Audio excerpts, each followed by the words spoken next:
Dear students, हम पढ़ रहे हैं molecular orbital energy level diagram. Molecular orbital energy level diagram के मैं 3 वीडियो अपलोड कर चुकी हूँ, पार्ट 1, पार्ट 2, पार्ट 3। आज हम पार्ट 4 वीडियो देख रहे हैं या पढ़ रहे हैं। इसमें आपको इससे जो पार्ट फर्स्ट वाला जो वीडियो था उसमें मैंने आपको बताया था कि 2 तरह के molecular orbital energy level diagram होते हैं। उनमें जो सेकंड पीरियड के जो एलिमेंट्स हैं उनके नाइट्रोजन से पहले वाले तत्वों के लिए अलग तरह का एनर्जी लेवल डायग्राम होता है, और नाइट्रोजन के बाद वाले के बाद थोड़ा सा चेंज होता है, थोड़ा अलग तरह का डायग्राम होता है। ठीक है, तो उस वीडियो में मैंने आपको ये बताया था कि मैं उसको नेक्स्ट वीडियो में एक्सप्लेन करूँगी, तो आज मैं उसको एक्सप्लेन करती हूँ। तो यहाँ देखिए, नाइट्रोजन के बाद वाले जो एलिमेंट हैं, नाइट्रोजन के बाद के जो नाइट्रोजन, ऑक्सीजन, नियोन, इनके जो एलिमेंट हैं, इनके जो एनर्जी लेवल डायग्राम है वो अलग तरह के हैं, और वो कैसा है, वो इस तरह का है। तो ये है नाइट्रोजन के बाद वाले एलिमेंट का एनर्जी लेवल डायग्राम। तो यहाँ पर मैंने बताया था आपको कि यहाँ ये जो डिफरेंस है वो यहाँ है। जो नाइट्रोजन के पहले वाले एलिमेंट है उनमें सिग्मा 2p z ऑर्बिटल नीचे है, और यहाँ पर पाई 2px पाई 2py नीचे है। तो क्या होता है कि ये, इसका कारण क्या है? इसका कारण ये है कि नाइट्रोजन के पहले वाले जो एलिमेंट्स होते हैं उनमें 2s और 2p ऑर्बिटल, 2s और 2p ऑर्बिटल जो है वो उनमें जो ऊर्जा अंतर है वो काफ़ी कम होता है, क्योंकि वहाँ पर नाभिकीय आवेश ज़्यादा होता है। तो 2s और 2p की ऊर्जा अंतर इनमें कम होता है। ठीक है, नाइट्रोजन के बाद वाले एलिमेंट में 2s और 2p का ऊर्जा अंतर कम होता है। इसका कारण क्या है कि जो 2s की पेनिट्रेशन पावर ज़्यादा है, नाभिकीय आवेश बढ़ता जाता है। नाइट्रोजन के बाद वाले तत्व में नाभिकीय आवेश बढ़ता जाता है, ये न्यूक्लियस है, इस पर प्रोटॉन न्यूट्रॉनों की संख्या बढ़ती जाती है, तो नाभिकीय आवेश बढ़ता जाता है। और नाभिकीय आवेश बढ़ने से क्या होता है कि इस जो 2s है कक्षक है वो ज़्यादा पास आ जाता है नाभिक के, है ना, और जिससे 2s और 2p के बीच में जो ऊर्जा अंतर है वो कम हो जाता है। ऊर्जा अंतर कम होने के कारण ये आपस में मिक्स होने लगते हैं, 2s और 2p ऑर्बिटल आपस में मिक्स होने लगते हैं। और मिक्सिंग से क्या होता है कि जो हाइब्रिडाइजेशन की तरह की एक सिचुएशन उत्पन्न हो जाती है कि जैसे संकरण हो गया हो s और p में। तो यहाँ पर क्या होता है, जो सिग्मा 2s यानी 2s और 2p के बीच में ऊर्जा अंतर कम होने के कारण जो सिग्मा 2s है उस प्योर सिग्मा 2s ना हो करके क्या होता है कि इसमें थोड़ा सा p करेक्टर आ जाता है, थोड़ा सा इसमें सिग्मा 2p का जो मिक्सिंग हो जाती है और हाइब्रिडाइजेशन होता है। और हाइब्रिडाइजेशन के कारण क्या होता है, कुछ ऑर्बिटल कम ऊर्जा के हो जाते हैं, कुछ ऑर्बिटल ज़्यादा ऊर्जा के हो जाते हैं।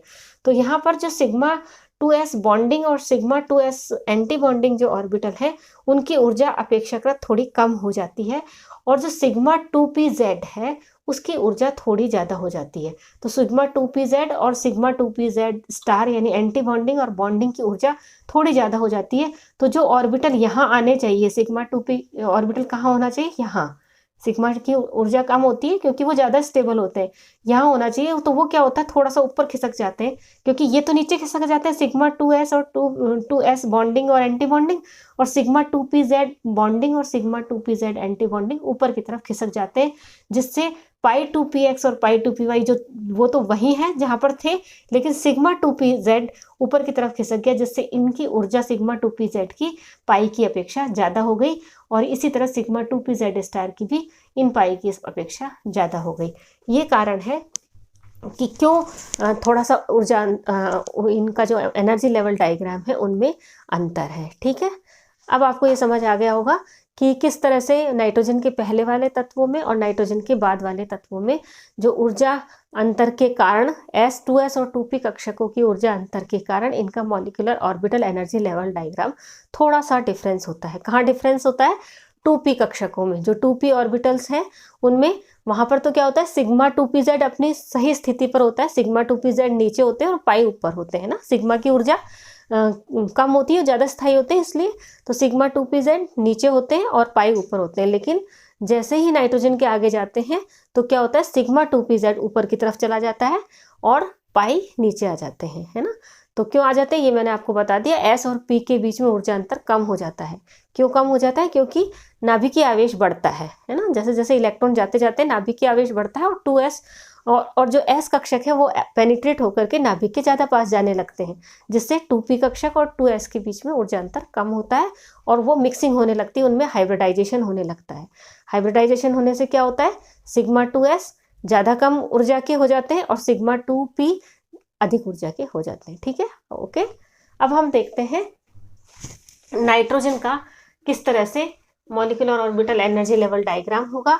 नाइट्रोजन पैरामैग्नेटिक होगा या डायमैग्नेटिक होगा, नाइट्रोजन का इलेक्ट्रॉनिक विन्यास क्या होगा, इसका बॉन्ड ऑर्डर क्या होगा। तो यहाँ हम सबसे पहले लेते हैं नाइट्रोजन अणु बनेगा या नहीं बनेगा, बनेगा तो उसमें क्या बॉन्डिंग होगी, ये सब हम इस डायग्राम के पर देखेंगे। अब सबसे पहले हम लिखते हैं नाइट्रोजन का इलेक्ट्रॉनिक विन्यास 1s2 2s2 2p3। तो बाह्यतम अपन जो ऑर्बिटल है वहाँ पर हम उसका एनर्जी लेवल डायग्राम में भाग लेंगे। नीचे वाले जो ऑर्बिटल हैं उनको हम नहीं दिखाते हैं क्योंकि उनका बंधन में कोई योगदान नहीं होता है। ये है 2s और ये है 2p। ठीक है, तो 2s में है 2 इलेक्ट्रॉन, 2p में है 3 इलेक्ट्रॉन। तो अब हम यहाँ देखेंगे 2s में एक ये है नाइट्रोजन का एक परमाणु, ये नाइट्रोजन का दूसरा परमाणु। ठीक है, ये एटॉमिक ऑर्बिटल्स है और ये बीच में मॉलिक्यूलर ऑर्बिटल्स बनेंगे। ऊर्जा का बढ़ता हुआ क्रम ये है। नाइट्रोजन का विन्यास हम लिख देते हैं 1s में 2 इलेक्ट्रॉन है, 2s में 2 इलेक्ट्रॉन है और 2p में 3 इलेक्ट्रॉन है। ठीक है, इसी तरह यहाँ पर इस वाले नाइट्रोजन में यहाँ 2 इलेक्ट्रॉन है, यहाँ भी 2 है और यहाँ टोटल 3 है। ठीक है, अब क्या होता है 2 और 2 4 जो इलेक्ट्रॉन है, अब एक एटॉमिक ऑर्बिटल 2s, दूसरा एटॉमिक ऑर्बिटल 2s, दोनों आपस में अतिव्यापन करके ओवरलैपिंग करके मॉलिक्यूलर ऑर्बिटल बनाते हैं। एक उसमें सिग्मा 2s बॉन्डिंग होता है, दूसरा एंटी बॉन्डिंग होता है। 4 इलेक्ट्रॉन है, 4 इलेक्ट्रॉन पहले बॉन्डिंग में जाते हैं हुंड की अधिकतम बहुलकता के नियम और ऑफ-बोर्न प्रिंसिपल के अकॉर्डिंग इसमें इलेक्ट्रॉन भरे जाते हैं। 2 इलेक्ट्रॉन नीचे और 2 इलेक्ट्रॉन ऊपर आ गए। ठीक है, अब यहाँ पर इसमें देखते हैं, यहाँ 3 इलेक्ट्रॉन इसमें है और 3 इसमें है, टोटल 6 इलेक्ट्रॉन है। और ऑर्बिटल कितने, 3 एटॉमिक ऑर्बिटल ये, 3 एटॉमिक ऑर्बिटल ये, 6 एटॉमिक ऑर्बिटल से 6 ही मॉलिक्यूलर ऑर्बिटल बनेंगे। इनमें से 3 होंगे बॉन्डिंग मॉलिक्यूलर ऑर्बिटल और 3 होंगे एंटी बॉन्डिंग मॉलिक्यूलर ऑर्बिटल। तो अब 6 इलेक्ट्रॉन इनमें जाने हैं। पहले एक एक इस दोनों में सबसे कम एनर्जी लेवल पर जाएगा एक एक इलेक्ट्रॉन, फिर इनकी पेयरिंग होगी, ये हो गई 2 इलेक्ट्रॉन हो गए 4, फिर 5वां यहाँ जाएगा और 6ठा यहाँ जाएगा। तो ये है इसकी एनर्जी लेवल डायग्राम। इस तरह से इसमें इलेक्ट्रॉन भरे जाते हैं। अब इनका इलेक्ट्रॉनिक विन्यास लिखते हैं। इलेक्ट्रॉनिक विन्यास में नीचे वाले जो कोश हैं उनको हम नहीं दिखाते 1s को, तो उसकी जगह हम k लिखते हैं। अब हम एक एक करके इसका विन्यास लिखते हैं कम ऊर्जा स्तर से अधिक ऊर्जा की स्तर की तरफ।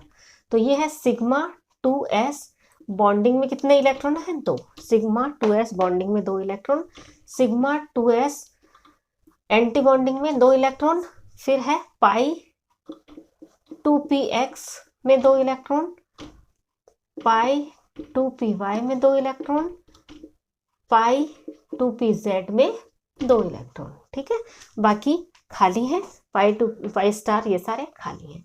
ये हो गया इसका इलेक्ट्रॉनिक कॉन्फ़िगरेशन। अब हमें देखना है कि ये पैरामैग्नेटिक है या डायमैग्नेटिक। तो पैरामैग्नेटिक कौन से होते हैं, जिनमें अयुग्मित इलेक्ट्रॉन होते हैं।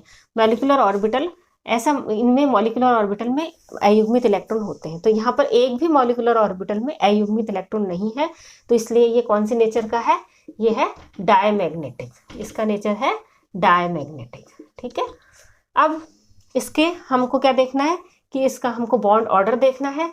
बॉन्ड ऑर्डर कैसे निकालते हैं, आपको पता है कि सबसे पहले बंधी आणविक कक्षक, बॉन्डिंग मॉलिक्यूलर ऑर्बिटल में इलेक्ट्रॉनों की संख्या 2 ये बॉन्डिंग है, 6 ये है ना, 6 and 2 8, बॉन्डिंग में है 8, एंटी बॉन्डिंग में कितने हैं, केवल 2। यहाँ पर एंटी बॉन्डिंग में केवल 2 हैं। तो बॉन्डिंग में इलेक्ट्रॉनों की संख्या माइनस एंटी बॉन्डिंग में इलेक्ट्रॉनों की संख्या upon 2 is equal to 6 upon 2 is equal to 3। यानी इसका जो बॉन्ड ऑर्डर है, बंध क्रम है, वो क्या है, 3। यानी नाइट्रोजन और नाइट्रोजन के बीच में कितने बंध है, 3 बंध। ठीक है, ये था ऑक्सीजन का नाइट्रोजन का बॉन्ड ऑर्डर। नाइट्रोजन कैसा नेचर का है, पैरामैग्नेटिक या डायमैग्नेटिक, ये सब ये जो molecular orbital energy level diagram है इससे एक्सप्लेन होता है। नेक्स्ट वीडियो में हम ओजोन, ऑक्सीजन प्लस और ऑक्सीजन माइनस का molecular orbital energy level diagram देखेंगे। Thank you.